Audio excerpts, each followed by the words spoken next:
Becoming undisputed in 2 divisions in only 22 fights, beating every man put in front of him and winning despite the disadvantages he had in weight and height, Oleksandr Usyk is already firmly a Hall of Fame fighter. Now, after conquering the heavyweight division in only 6 fights, after recently beating Tyson Fury and becoming the first undisputed heavyweight champion in the 4-belt era, and the first undisputed champion since Lennox Lewis all the way back in 1999, at the age of 37 with an already Hall of Fame worthy resume, Usyk is slowly coming to the end of his career. So I thought it was a good time to ask the question, how good is Oleksandr Usyk actually?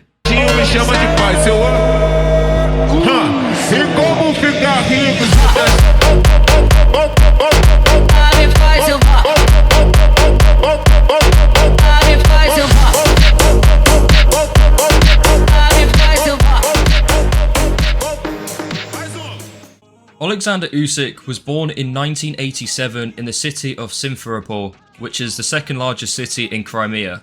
Crimea, for those unaware, is a peninsula surrounded mostly by the Black Sea and connected to mainland Ukraine.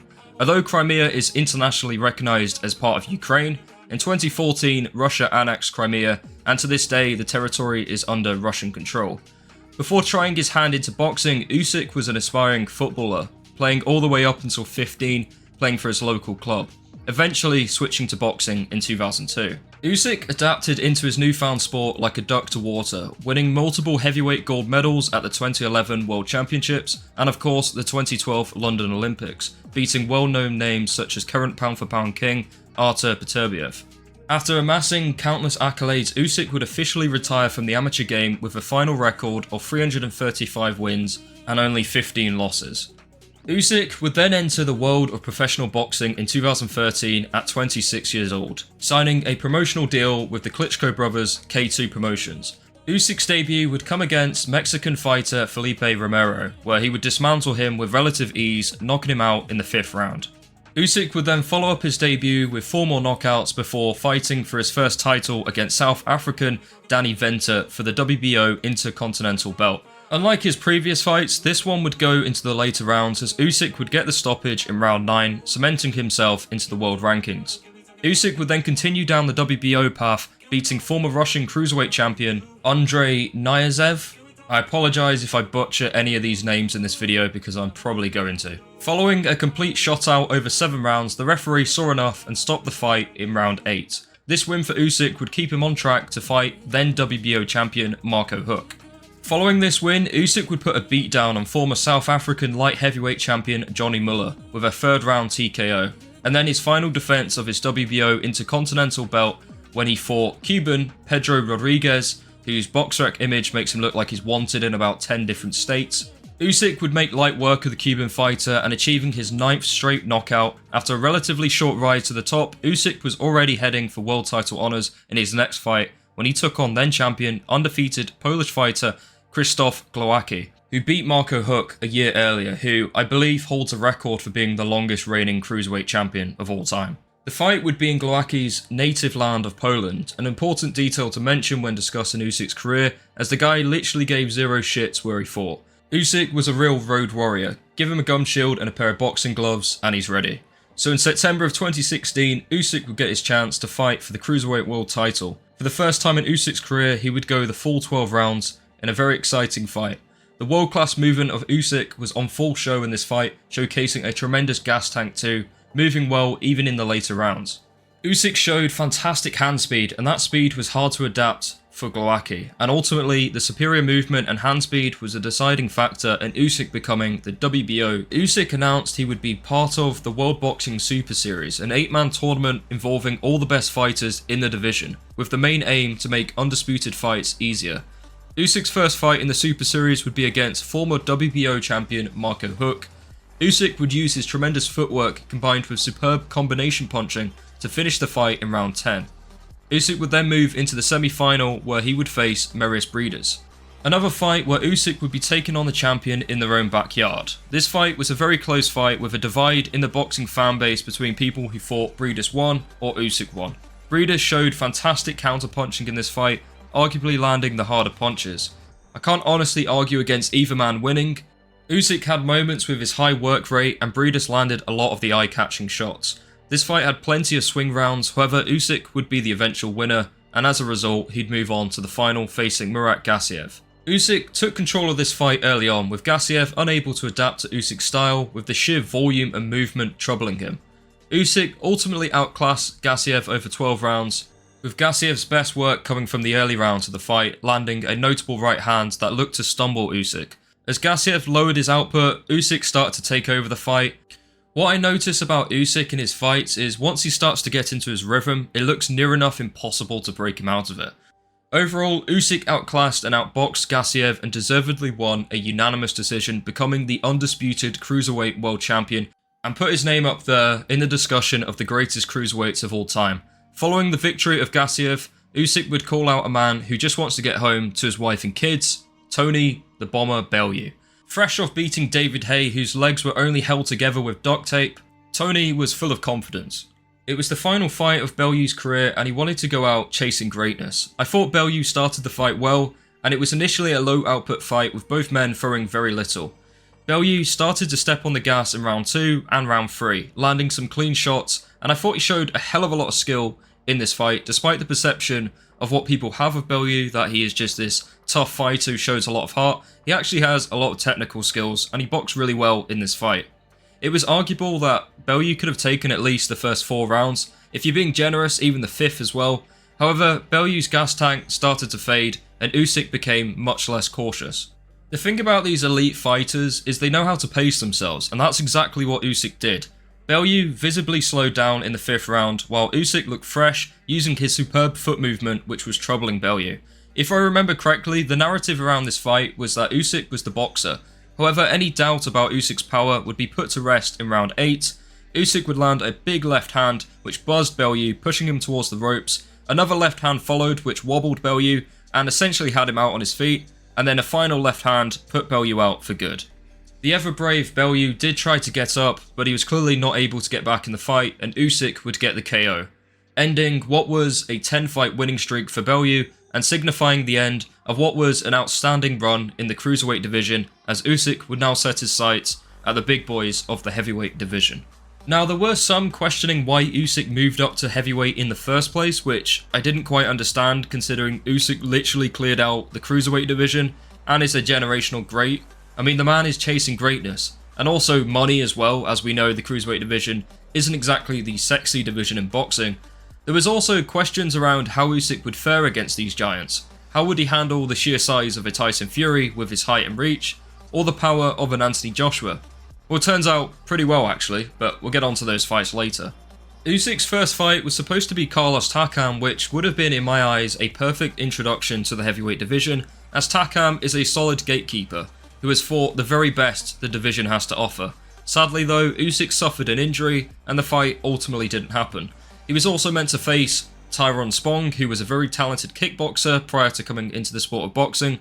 However, Spong was popped for a banned substance, so in their place was a half-awake Chaz Witherspoon.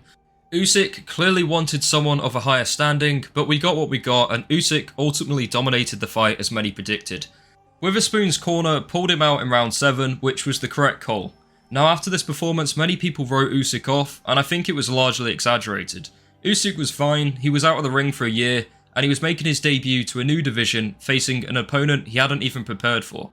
I guess many thought he would be taking Witherspoon out early, however his style has never been one of going all out for the KO. Usyk is calculated, and overall it was a solid introduction to the heavyweight division.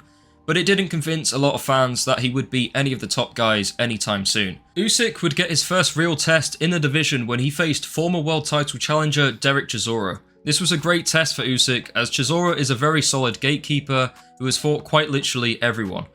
Chisora, as many expected, would come into the fight fighting very aggressively, looking to walk Usyk down and try bully him. Usyk was never really troubled, receiving the occasional big shot here and there. He allowed the early rounds for Chisora to empty his gas tank, and like I mentioned with the Bellew fight, Usyk is one of the best in the sport period when it comes to pacing himself over the course of a fight. The fight would go all 12 rounds, which Usyk would win comfortably. Usyk won the majority of the rounds in my opinion, and I had the fight very wide in Usyk's favour. I was surprised to see how many people thought this fight was even remotely close, and I felt at the time a lot of boxing fans were eager to dismiss any chances Usyk has at heavyweight. but I didn't get that impression from the first two heavyweight fights that Usyk had. The victory over Chisora elevated Usyk to the mandatory challenger position for the WBO title, held at the time by unified world champion Anthony Joshua. In only a couple fights, Usyk would be going straight to the top of the pile, facing the very best in the division. AJ and Usyk would throw down in 2021. Usyk was coming into this fight as the underdog, with many doubting he could trouble AJ due to his size and power. Usyk, however, would put on a masterful performance, quickly changing the narrative from AJ being too big to AJ is no longer what he used to be. Usyk's movement stopped AJ from asserting himself with his right hand. The constant sidestepping, which is common in Usyk's fights, was causing AJ massive issues throughout the fight. AJ went with the mindset of trying to outbox the master boxer, and it just didn't work at all.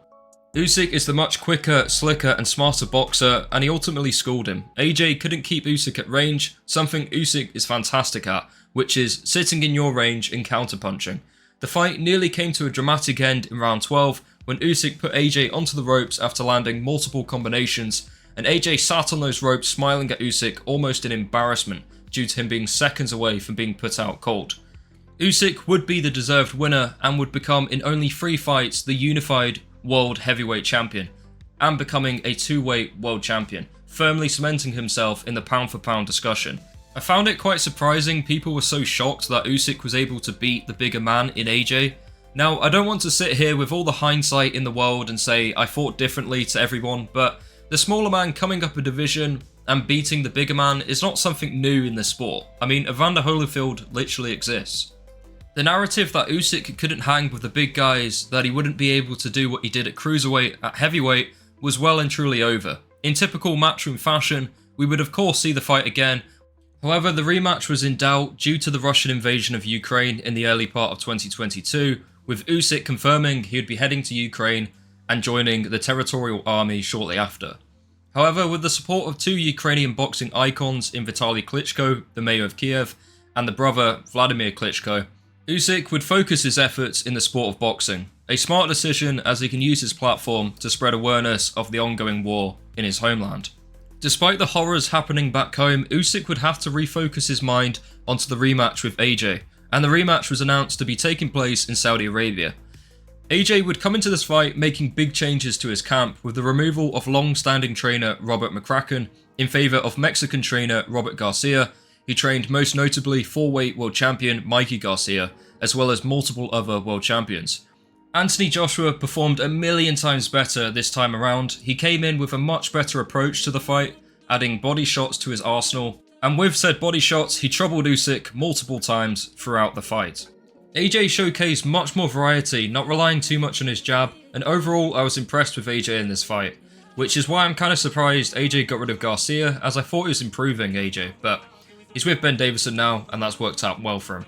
Despite having a much better game plan than the first fight, Usyk is simply the better fighter, and there's no shame in that. Usyk continued from the first fight, outboxing AJ, creating angles, and using his world-class foot movement to keep offsetting AJ. The fight was much more competitive than the first one, and that's all credit to AJ, as I felt Usyk was just as good as he was in the first fight. Despite the impressive performance from AJ, I had Usyk winning, which he eventually did by split decision, which I felt was too close on 2 of the judges' scorecards with 115-113. I felt it was much wider than that, and I think because AJ was so much better than he was in the first fight, people fell for the illusion that the fight was much more closer than it actually was. Usyk, now beating AJ twice, only had one other man to face on his route to become a 2-weight undisputed champion. Tyson Fury was the man who occupied the WBC belt, however rising British contender Daniel Dubois was the regular WBA champion after sparking out Trevor Bryan, which meant Usyk would have to take care of his mandatory challenger before getting a shot at undisputed. Dubois was on the comeback trail after a loss against Joe Joyce back in 2020. Dubois came into the fight extremely confident, being the young, hungry fighter. He fought exactly how I imagined AJ would fight in both of his fights against Usyk. Dubois asserted himself and went to land huge power shots, most notably in round 5 where Dubois landed a borderline low blow on Usyk which put him down. Now this shot is still protested with some saying the punch was legal, however it was a low blow and it put Usyk in some serious pain. Usyk used all 5 minutes to recover, visibly in agony. Some could argue he overplayed it, but who wouldn't? Tactically, it makes sense to give your body the full recovery time it needs. After recovering from the low blow, Usyk managed to slowly build up momentum. Dubois would continue to land body shots, clearly targeting that area non-stop. However, in round 8, Usyk would make Dubois take a knee after a speedy combination of lefts and rights. It wouldn't take long for Usyk to put the final nail in the coffin when Usyk landed a straight right hand which made Dubois sit down for a second time. Now for me, this looked like Dubois was looking for a way out of a beatdown and a potential knockout from Usyk. The shot Usyk put him down with wasn't the most powerful, but the overall output of Usyk clearly was too much for Dubois, and although I hate saying it because who am I to say a fighter quit, but Dubois did in fact quit and was counted out in round 9. Usyk did his part in making himself available for Undisputed, but the other half of the fight, Tyson Fury, would need to get one more win as he took a comical fight with Francis Ngannou, where he put on a pitiful display. Usyk was present at the fight, watching his future opponent make hard work of a former MMA fighter. Despite the performance from Fury, we could now finally turn our attention to Undisputed, with both fighters ready to show down in 2024. The last narrative left for Usyk to rewrite, as many believe Fury would present a challenge that past heavyweights couldn't. Not only was he a giant of a man like AJ or Dubois, but he was a much more skilled fighter in a lot of people's eyes. And, as the saying goes, the good big man beats a good little man. So they say anyway. Usyk dictated where the fight would go from the opening few rounds, pushing Fury back and showing fantastic ring generalship. Usyk was already doing what many thought he couldn't, setting the pace and stopping Fury from creating any sort of rhythm.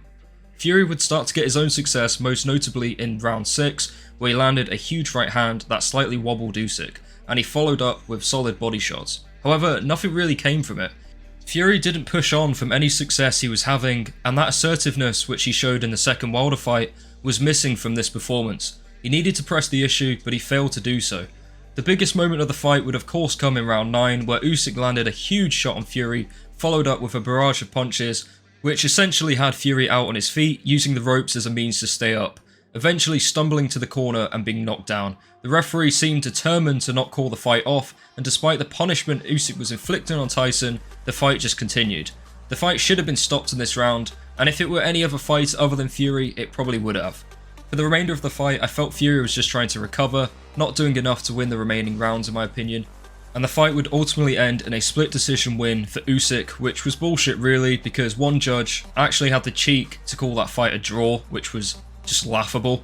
The fight in my opinion wasn't that close. Fury won rounds of course, it wasn't a complete shutout, but it wasn't remotely a draw or win for Fury that some maniacs think.